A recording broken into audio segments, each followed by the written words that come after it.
Hey, good evening. It is the evening of April 23rd, and I wanted to do another one of these videos because it looks like we're about to hit the downslope of this thing, and there are some big decisions that are about to be made about getting back to normal, going back to work, trying to project out what these things look like.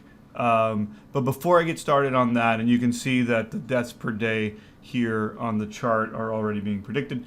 I want to talk about a couple of assumptions that we're making, because I think the conversations that we're having in terms of when to make decisions or which decisions to make and how quickly they should be made we're going past each other because we're not all working off the same assumptions. And so I want to reiterate that in this case, we are making a certain number of assumptions. And economists and statisticians, we have to make assumptions or else we'll never make any decisions. And that's just kind of the crux of it.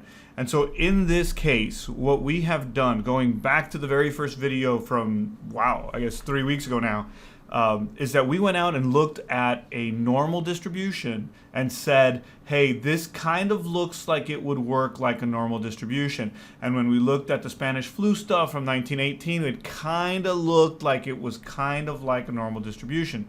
And so we're using a normal distribution to see what we think this thing is going to look like. But a normal distribution by design is a single hump curve. And so here you can see very clearly that it comes up, it goes over the top, and then it comes back down, right? And I'll draw a little bit to talk to you about what I'm talking. Well, let's just do it now. Let's just do it now. Might as well do it now. And we've been talking about, pushing this down so we can flatten the curve. And then you've heard me talk about extending the right tail out this way, which I think is kind of what we're going to hopefully see happen. But this is a single curve, right? And a lot of the discussions that we're having about going back to work in here somewhere is that we're going to have a second curve, and then it's going to get cold and whatever, and we're going to have a third curve and whatever. By mathematical design, this particular function is a single hump curve. And so when we go back to work in May or in June or whatever, and it extends back out, we're going to have to come up with a different model if there's a second hump. And so if you're using this to have an argument or a discussion with your friend and they're saying, well, you don't know there's going to be a second hump, they're partially right. We can't turn around and say there's going to be a second hump from this particular mathematical model, because here we're using a mathematical curvature that is by design a single hump curve. So what we kind of are thinking is going to happen here as we push this guy down, we're already extended down. Only once, 2-3 times were we ever above that 2,200 per day number. And if you're looking at some of our other stuff, we're kind of thinking that this is going to be more of a right-hand curve extension. If we go back to work and there is a second-hand curve, then it's possible that we have something that looks more like that, but that is all to be discussed and debated. And I think one of the reasons why you haven't seen governors make decisions is because you can see that we're kind of at our little top off right here, and we're expecting this next week for these numbers to begin to drop. But it's possible that as we flatten this curve, our math model has to begin its skewness, right? We have to begin the kurtosis effect. We have to tilt the top of the top of the curve off to the right. And so mathematically, we're expecting this to start coming down, but because we've done a good job in flattening, it's possible that this will come out a little bit and do one of these over time. And I think a better description, and I've said this a lot, is we are extending the right tail is probably a better descriptor than flatten the curve. Because when you say extend the right tail, we're talking about pushing the timelines out. And I know it's frustrating and that kind of thing. So that's, I think, what we're going to see. And I think that's why you haven't seen decision makers turn around and say 1 May or 15 May or whatever. I think we're expecting this to just, we don't know that we're going to begin this down curve. We're right on the tip of it. I think we kind of expected this to do one of these here, and it didn't. And so I think decision makers want to see this curve actually come down instead of kind of hovering up and down here in the middle for a while. And that's kind of a big deal. Let me see if I can zoom in a little bit. And that's kind of a big deal. And so that's kind of what we're waiting for. But even if it doesn't happen, no. If this curve is to be followed and modeled, we had a discussion online with a friend, and we got into this discussion where we were 2 weeks apart, and we quickly realized that she was talking about infections and cases, and I was talking about deaths. And so infections and cases are going to be about 2 weeks behind. Infections and cases, obviously much bigger, right? But they're going to be here and they're going to drop off sooner. And so if you're looking at infections or confirmed cases, then there is going to be a 2-week lag between cases and deaths.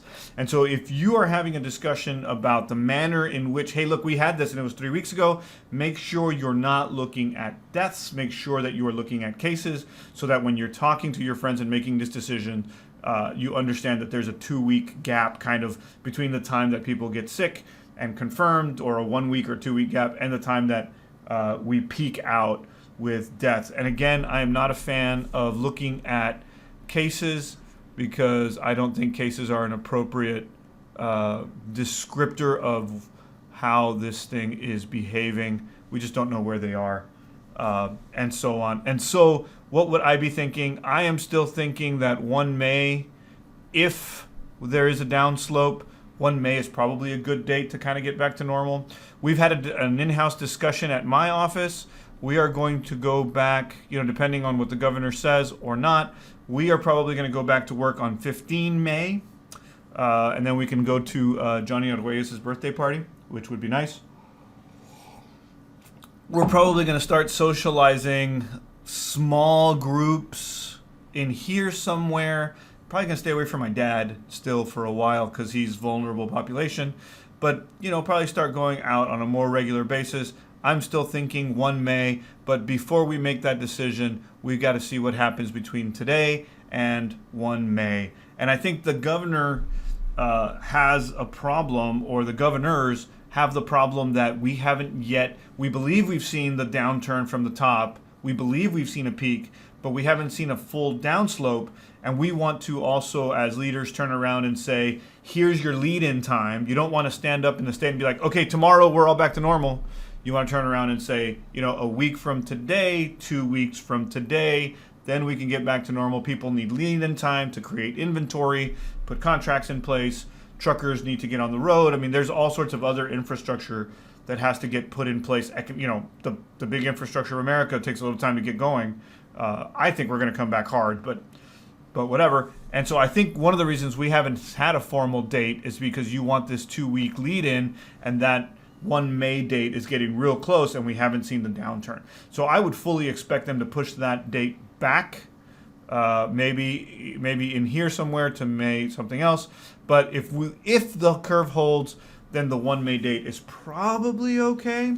And then again, even if we get here and we start working, I would expect more of a right tail, this extended right tail to occur. And that's just kind of where my logic is on the math. Let's look at the actual numbers. 2248 was about as high as we got until last week, and then we got up to 2540, and the peak, if that was the peak, was 2688. Now we've had some issues here because the state of New York turned around and said, hey, there's this additional probable deaths as opposed to confirmed COVID deaths, and that kind of spiked the numbers out. And I think it took us a couple of days to figure out how we were going to manage those numbers and how we were not going to manage those numbers. It looks to me like a couple of things happened with this particular graph, and I was reading some of the background data decisions that were made here. And the first one is that this particular graph is showing confirmed dates of death, right? So you hire some grad students and they go through the books and they go back and say, well, this person died on this date. And so here we're looking at the actual date of death, which is why it takes 3 or 4 days for these numbers to get updated, as opposed to date of death reported. And let me show you, I hope to make a video for students because if you type in daily COVID deaths, one of the very first ones that comes up is our world in data. And you may have seen me use this. And then this pops up automatically, and we have all these numbers. And let me add the United States real quick. The United States. And that should be the U.S. And here the U.S. is reporting 4,928 on this particular day. Well, this graphic is showing day that the death is reported. And on this particular day, and I think also on this particular day, what is that, the 16th and the 18th?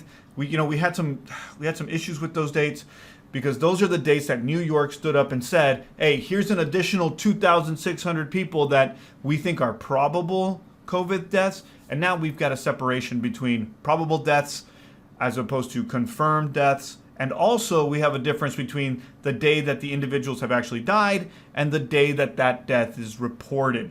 And so, you got to kind of be careful with what you're reading, because you may see 2 or 3 different things and the numbers are off because of the manner in which they are compiled, the manner in which they are reported, and so on and so forth. And so this graph clearly doesn't have a single number above 4,000.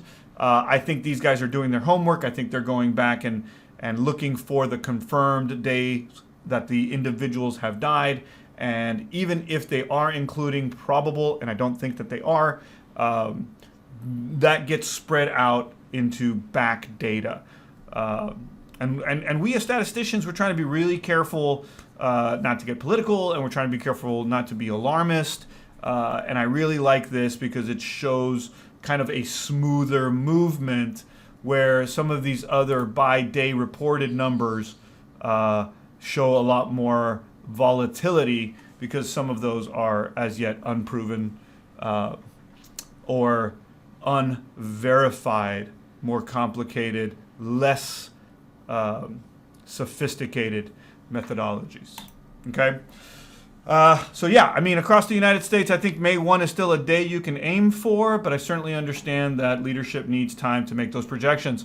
Let's look at the state of Texas. Texas, which I think we predicted our high point was going to be 100 deaths per day, has done an absolutely incredible job. I think we peaked out at under 40. And today, in the last couple of days, we're here in South Texas. And we're trying to project what the Rio Grande Valley kind of looks like, and we just don't have enough information to do an appropriate projection. And so to the dozens and dozens of people who have asked, no, I don't have valley data, and I don't want to use the valley data that's being reported by the county, because the county is reporting confirmed cases. I think our total deaths are so small that we haven't been able to use them. I think a couple of days ago we had 2 deaths. If that number is above 10, I'd be surprised. Here in the Rio Grande Valley, obviously across the state of Texas, it's a little bit different. Texas has these resources, and the further we go into this thing, the more we learn about earlier detection and oxygenation rates, and hopefully you guys are exercising a little bit, trying to get your oxygen levels up and that kind of thing. Lord knows I'm on my bike every single day here in the pain cave, right? I'm not cycling out there, I'm cycling here. And so that I think those things are making a difference. Texas is absolutely doing a fantastic job infrastructure-wise in maintaining this. And so again, we would want to, let's draw, because I like to draw. My students hate this, but I love it. Again, what would I expect in the state of Texas if we are capping out at 40 and we do end up going back to work? Again, May 1st seems a little early to me. It's very difficult to be the governor of Texas and turn around and say, hey, look, in the next 7 days, we are going to make a strategic decision. And if it doesn't work, then whoops, we got to go back. Nobody wants to go back, right? So once we turn it on, we're going to turn it on. We don't want to go back. So I would fully expect that in the state of Texas, we push out to something that's closer to May 10th. May 15 is probably more appropriate. By then, we should have seen this downslope. You're kind of seeing it here. If we were to confirm that this was the peak and we have some error rates, then we would probably something that looks more like this. And then we've seen the downslope. At that point, May 1st is appropriate, but it's going to take us a couple more days before we can appropriately confirm that that is a real downslope. And so I think you're just going to have to wait. We're all just going to have to wait. I think Dallas has already extended out to May 15th. Ryan Davis, sorry, buddy. You're going to have to just wait. You're going to have to park your hundreds of thousands of millions of dollars somewhere else, bud. And then we'll roll out to the 15th. So again, in Texas, I think the 15th is a good date. I would fully expect the governor to go another week, do a little bit maybe of relaxing, but not a whole lot. Hit the 1 May date, confirm that we have a downslope, and then say, hey, we're going to wait one more week. That's what I would expect to happen next. We believe that it's happened, but we don't have an appropriate confirmation of a true downslope yet. You got to be patient, and I don't know what else to tell you other than that. Hospital resource use, we're still in the state way, way above where we think we are. And this is the argument, I think, that is better than getting all emotional on Facebook and talking about individual rights and all this other kind of stuff. I think the biggest discussion that we can have right now is that Texas has a plentiful amount of ICU beds. We have a huge amount of hospital beds available. As a matter of fact, my professional opinion is that the greatest piece of news that you could have heard in the last couple of days was that hospitals have begun or are about to begin elective procedures again. That means that all of those nurses that were waiting for the big influx of COVID-19s that didn't happen can go back to work. And that means that the hospitals are saying, you know what, we don't want we have enough beds, we think we can handle it. We're going to go ahead and get back to normal. That is the biggest piece of good news I think anybody could receive right now. It means that we believe we have the infrastructure in place for that. What does it look like across the country? Is this not an interactive map? What am I doing here? United States. What does that look like across the country? Across the country, we have something very similar. I think all beds available in the country is something like just under 1 million beds, and we are at most projecting 150,000 beds, which, by the way, is 100,000 less beds than the federal government had projected peak deaths, if you can get your head around that statement. And so I think that now is the time to have that really sensitive discussion about whether we can prevent or not prevent appropriate deaths. And I think one of the biggest motivations to flatten the curve was to try to get into a level of infrastructure where we are not making decisions that this person can have a ventilator and that person can't have a ventilator, which I see as an infrastructure-based preventable death. And now I think if you do have, the probability of having more preventable deaths is low. And so I think the biggest argument of getting back to work is, even if we do have another small hump or a continuation or an extended right tail, the hospitals appear that they can handle it. Which brings us to the very famous, very popular 1918 images that we're seeing. And so here is an image of the Spanish flu in the death rates per 100,000. Right, so the first thing we do is look at that Y graph on the left-hand side over here, and we say, oh man, you see that over here, and we're like, this is a rate per 100,000, right? So there's a percentage to be had here. And in Philadelphia, which did not implement as many rules as St. Louis did. St. Louis apparently shut down very quickly, had this big peak and a down, and so you can see that this flattening of the curve has occurred. And you have this right elongation. And so if you're a statistician and you're looking at this, I'm still thinking that the mean is in here somewhere, and it looks like there is a second peak as soon as people started to get back to normal. So you spent all of October and all of November, and then sometime in November you go back to work and there is a second peak because there's an extension. I think you have to you kind of accept that that's going to happen and that we can't do it in our particular model because, again, our particular model is a one hump model. So when we get down here and we do get back to work, I would you should expect an elongated right tail. Now, Denver, Colorado has something that's very interesting that happened that I want to talk about because this is one of the big arguments against going back to work. And as a statistician, when I see this, I don't see two humps. Okay, I see one hump. Why isn't my thing working? It's because I have it upside down. I see one hump. I see a curve that looks like this. Okay, as a mathematician, that's what I see. And so you can tell down here that the school closures occurred in here, and then there was a pop and the school closed again. There was a public gathering ban here, which is separate from a voluntary isolation, and that as soon as the public gathering ban was shut off, there was an increase in the total number of deaths, obviously because of interaction and the other stuff. So there's three things here. Number one, if you think that public gathering bans or other regulatory stuff has an effect, you're absolutely right.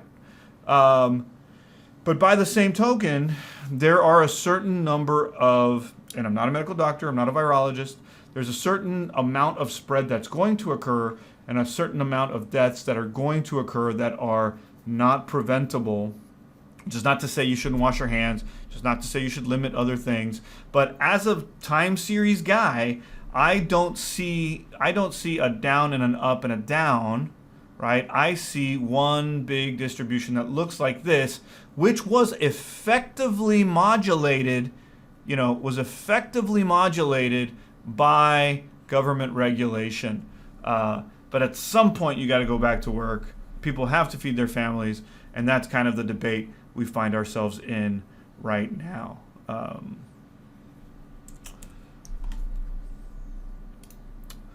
What else? I think that's it for me. What worked? Here it is. I think that's it for me. This thing is getting better. Let's go look at Italy. Italy was particularly bad and had better reporting. Italy's clearly on a downslope. They're slowly getting back to normal. And so we're hoping we see something like this. Oh, Italy's great. Great example. I'm glad we grabbed this.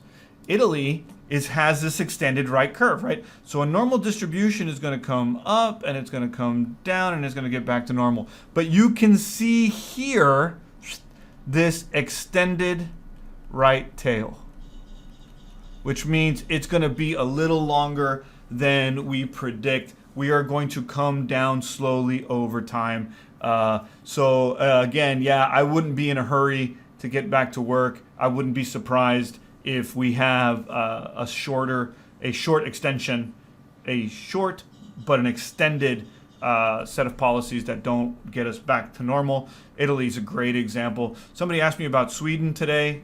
Let's talk about Sweden because the Swedes did something that was a little different. Was it Sweden? Why can't this work? Sweden. Sweden stayed open? No, it wasn't Sweden. Was it Norway?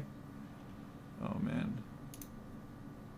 Yeah, Norway stayed open, and they had their great volatilities. They had them early, and they sat them flat. Population is completely different from the United States, and so these numbers are too small.